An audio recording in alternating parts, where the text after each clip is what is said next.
Hola, mi nombre es Sebastián Sica y les doy la bienvenida al podcast de mi blog, Leer a Lacan. Hoy me gustaría compartir con ustedes algunas preguntas e ideas en torno al concepto de transferencia en la clínica actual. Y la primera reflexión que surge al leer o al escuchar lo que estamos diciendo los analistas lacanianos sobre el asunto es que daría la impresión que se ha ido reduciendo el alcance del concepto hasta quedar casi disuelto en la vaga idea de sujeto supuesto al saber, cuya manifestación sería el amor de transferencia. Esto se dice y se repite de diversas formas, a lo que se suman otras frases muy conocidas como por ejemplo, no interpretar la transferencia sino en transferencia, o prestar la persona a los fenómenos transferenciales. Pero estas, sin embargo, son ideas que no se traducen en algo que tenga alguna utilidad clínica. A diferencia de lo que ocurría en la práctica de los analistas postfreudianos, para quienes la transferencia era un concepto central, y a partir de la crítica que emprendió Lacan particularmente sobre la noción de contratransferencia, en la actualidad del movimiento lacaniano parece que el término acuñado por Freud para designar la particularidad del lazo analítico ya no tuviera un lugar definido. ¿Para qué le sirve al analista lacaniano la noción de transferencia?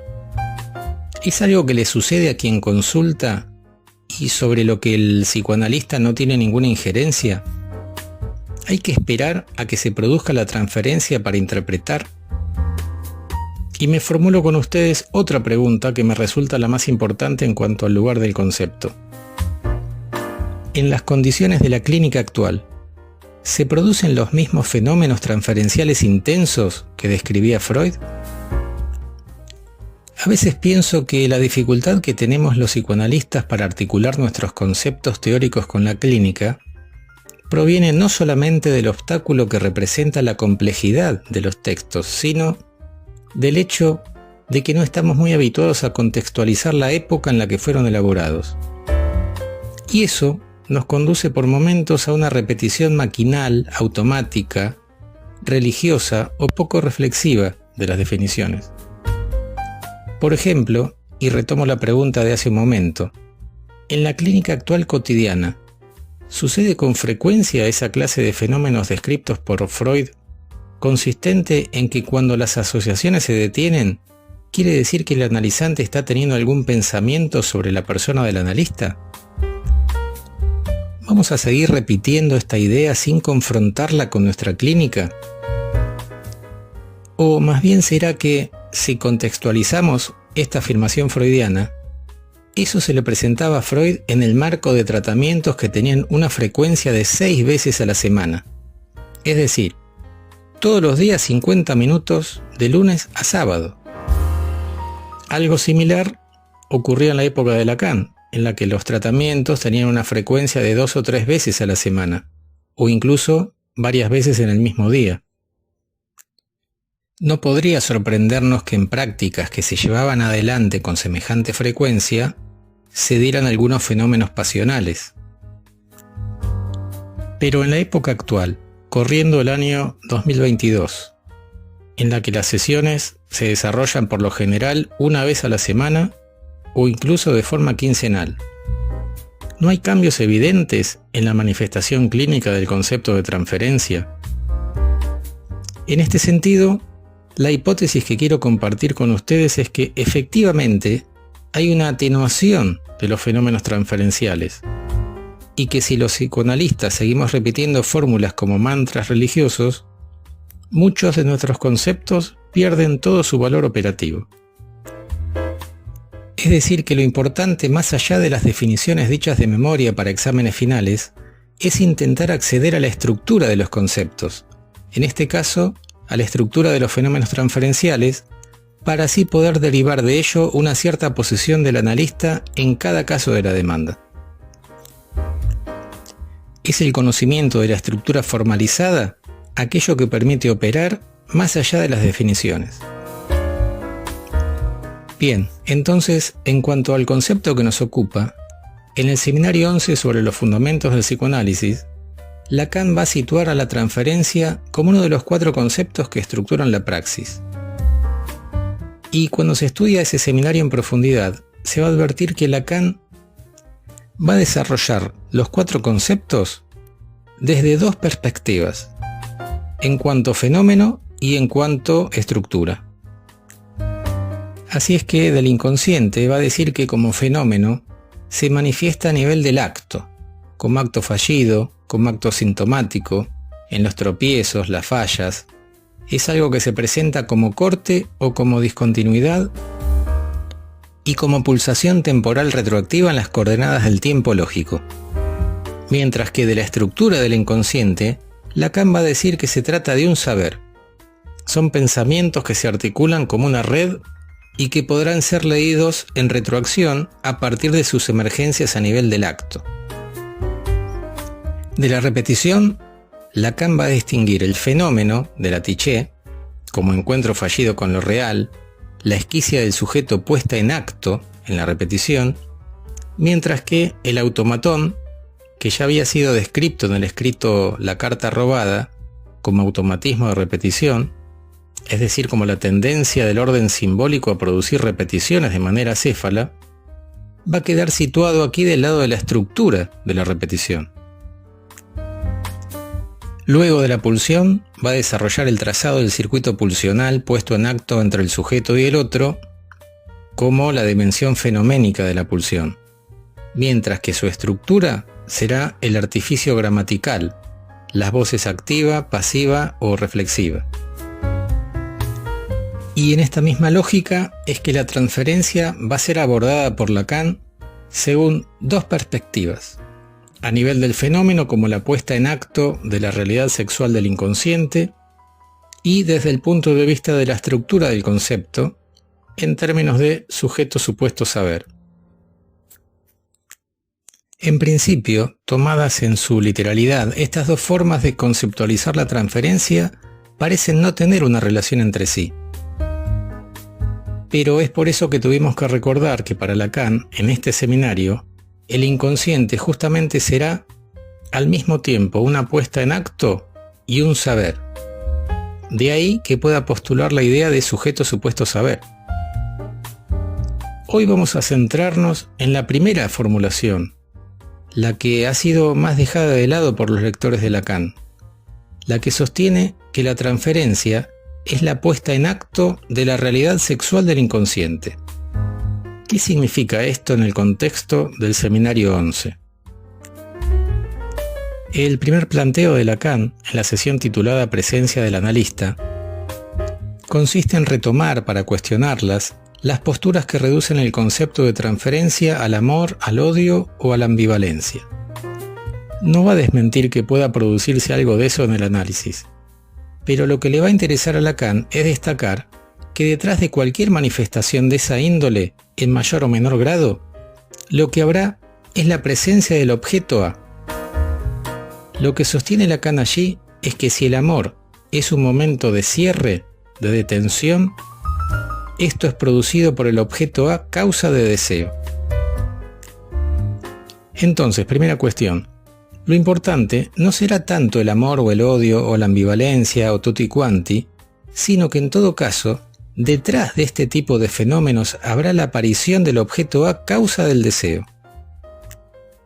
Pero justamente esto, que a nivel del fenómeno constituye un momento de cierre, es lo que va a permitir que la interpretación cumpla su cometido, va a agregar nuestro autor.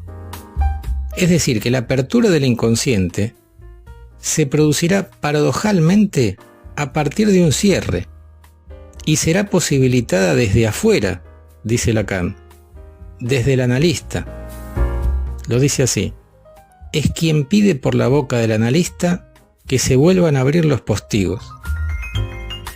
Con lo cual, segunda cuestión, no habrá para Lacan en la relación transferencial tal cosa como una posición de espera pasiva por parte del analista. ¿De dónde provienen estos argumentos que va a desarrollar Lacan que subvierten lo que tradicionalmente se pensaba sobre la transferencia? Es decir, como un proceso que ocurre del lado de quien consulta y que se opone a lo que sería la realidad, de la que el analista sería el representante último y ajeno a lo que el analizante proyecta en su persona. Los argumentos lacanianos provienen ni más ni menos que de su conceptualización de la subjetividad, es decir, de la topología estructural del sujeto que, desde la perspectiva del autor, es de inmixción con el campo del otro. La concepción tradicional de la transferencia partía de considerar a la subjetividad como un uno cerrado, un individuo que proyecta sobre el afuera sus fantasías, su mundo interior, mientras que para Lacan la otredad forma parte estructural del sujeto. La noción de inmixción de otredad aún no será utilizada por Lacan en este seminario, sino que lo va a introducir en la teoría en el seminario 16 de Un otro al otro. Sin embargo, lo que va a desarrollar aquí en términos de las dos operaciones de la constitución subjetiva, alienación y separación, presentan la misma lógica que la inmixción. Para decirlo de la forma más breve posible, para Lacan, la subjetividad se estructura en relación al campo del otro. El significante situado en el campo del otro antecede a la entrada del sujeto al mundo, y el encuentro con el significante es lo que va a producir la falta en ser. Es decir, que el significante, al mismo tiempo que introduce la dimensión del ser, la pregunta por el ser inherente al ser hablante, en el mismo movimiento produce la carencia de ser, dado que ningún significante podrá representar por completo al sujeto. Siempre serán necesarios al menos dos.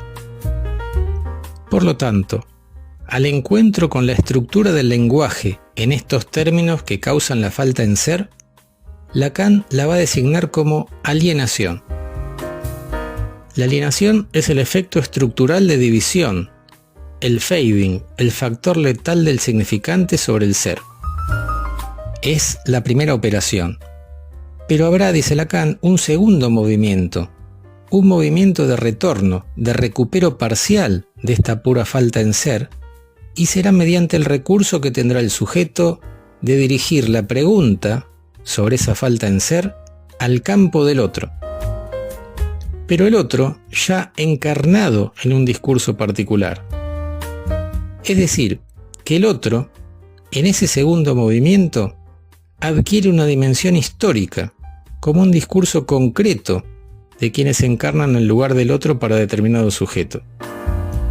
A esta segunda operación, Lacan la designa como separación. La lógica del planteo tiene mucha coherencia interna, porque se podría decir que nadie se encuentra con el lenguaje a secas, sino siempre con un discurso particular, el lenguaje encarnado en seres hablantes, y será en relación con ese discurso que le concierne que el sujeto podrá dirigir la pregunta por su falta en ser. ¿Qué soy ahí? ¿Qué soy para el otro?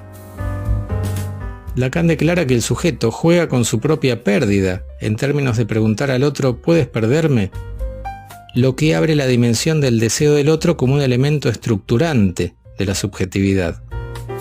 El sujeto no es sin referencia a ese campo del otro y por lo tanto al deseo del otro. En el momento de separación el sujeto va a encontrar respuestas respecto de la falta en ser y la falta de objeto a la que queda confrontado por la estructura en el primer momento de la alienación. Es decir, que las preguntas ¿qué soy? Y ¿qué quiero? Van a ser referenciadas y respondidas en torno a la función llamada deseo del otro. El fantasma como texto simbólico imaginario que le otorga al sujeto un recupero parcial de la falta en ser y de objeto, va a ser una escritura que se produce, por lo tanto, en inmixción de otredad. Dicho en otros términos, el deseo es el deseo del otro. El deseo está atravesado por el deseo del otro histórico. Esta es la estructura de la subjetividad que para Lacan se pondrá en acto en la transferencia. Así es que en la página 239 de la edición de Paidós, ustedes van a encontrar que nuestro autor afirma que la transferencia es un fenómeno que incluye juntos al sujeto y al psicoanalista, y que dividirlo mediante los términos de transferencia y contratransferencia es eludir el meollo del asunto, porque la transferencia es un fenómeno, dice Lacan, esencial y ligado al deseo.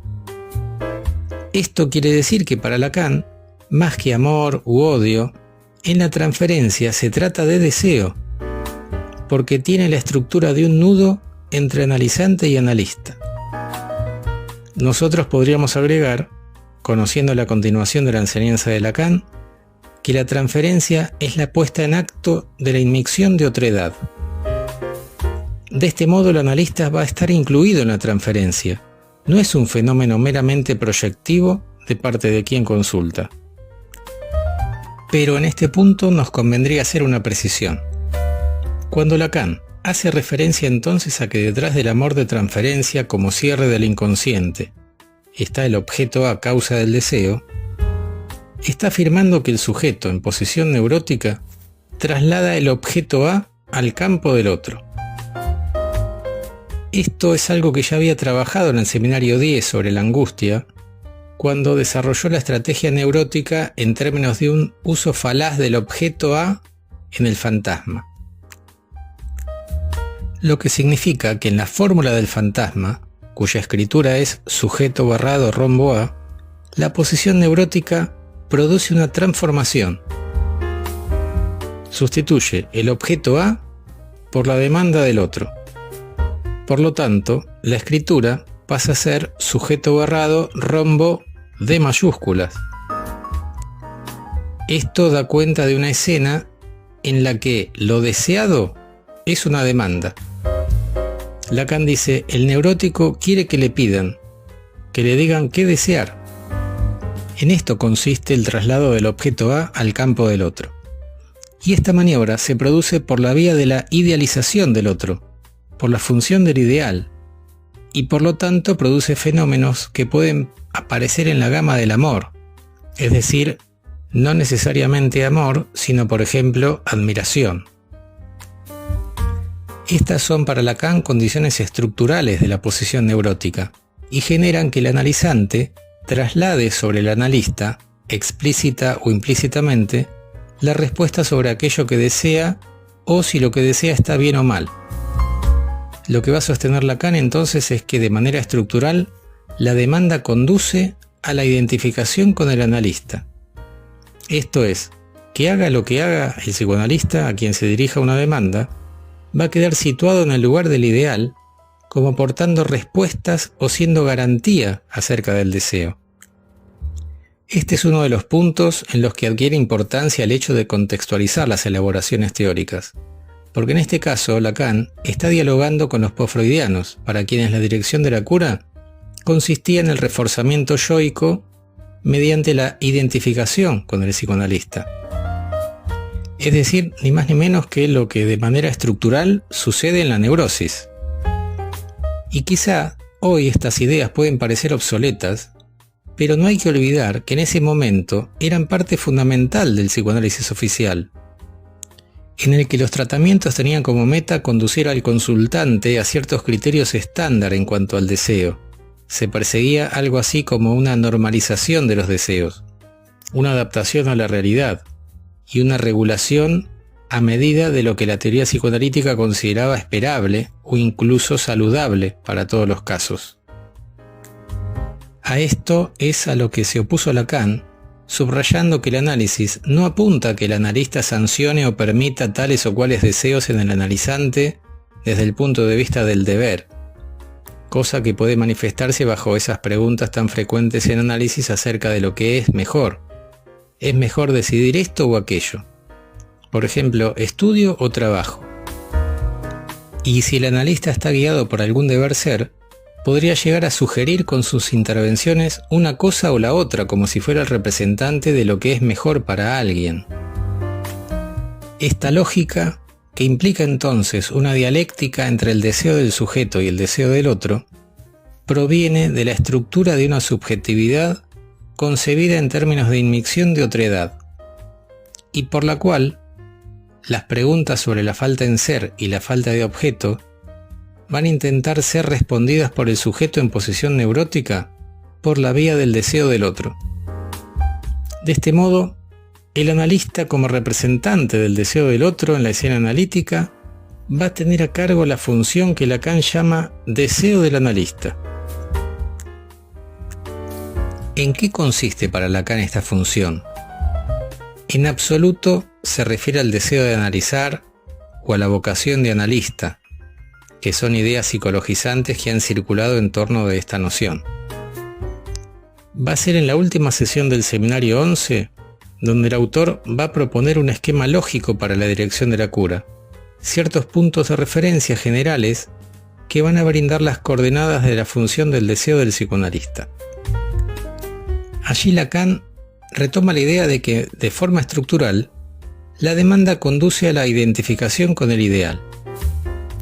El analista entonces en su maniobra, sin rechazar esas condiciones de la estructura neurótica, dice Lacan que deberá abandonar la idealización.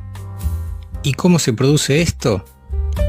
Invirtiendo la lógica de la posesión neurótica, que es equivalente, dice Lacan, lo cual es algo muy interesante, a la de la hipnosis.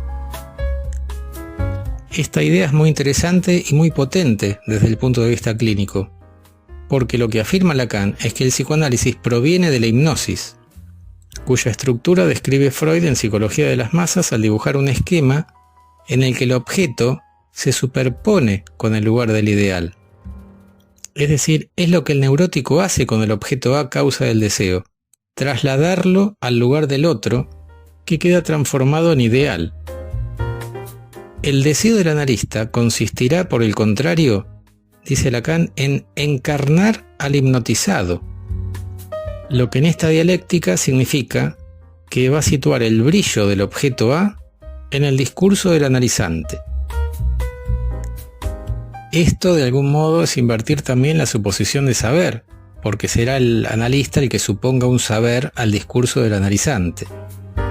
Entonces, lejos de ofrecerse como legislador del deseo o como portador de respuestas, Lacan dirá que aportando algo así como una X, una incógnita, un lugar vacío, podrá producir la separación del sujeto en la experiencia, manteniendo a la mayor distancia posible el objeto a causa del deseo del ideal, es decir, otro nombre de la condición particular del deseo, la que se sitúa más allá de cualquier ideal. En la página 282 de la versión de Paidós, Lacan lo dice así: el deseo del analista, que sigue siendo una X, no tiende a la identificación, sino en el sentido exactamente inverso. Y para ejemplificar esto, en esa última sesión del seminario 11 ustedes van a encontrar que nuestro autor recurre a un apólogo, el apólogo del restaurante chino. Lo cuenta así: ¿cómo exponerles la incidencia en el movimiento de la transferencia de esa presencia del objeto A? Al analista, dice Lacan, se le ofrece algo que se llama demanda. ¿Pero qué demanda el sujeto? El sujeto sabe que, sean cuales fueren sus apetitos, ninguno encontrará allí su satisfacción, sino que como mucho tendrá la satisfacción de organizar el menú. Entonces Lacan inventa una situación en la que el sujeto, que no sabe lo que quiere, va a un restaurante en la que el menú está en chino. Y dice, el primer tiempo del análisis consiste en pedir la traducción a la dueña del restaurante. La dueña traduce pasta imperial, arrollado primavera, etc. Y Lacan agrega que, si es la primera vez que se va a un restaurante chino, eso tampoco va a decir gran cosa. Por lo tanto, el sujeto insiste y le dice a la dueña, ¿qué deseo yo de todo esto? A usted le toca saberlo.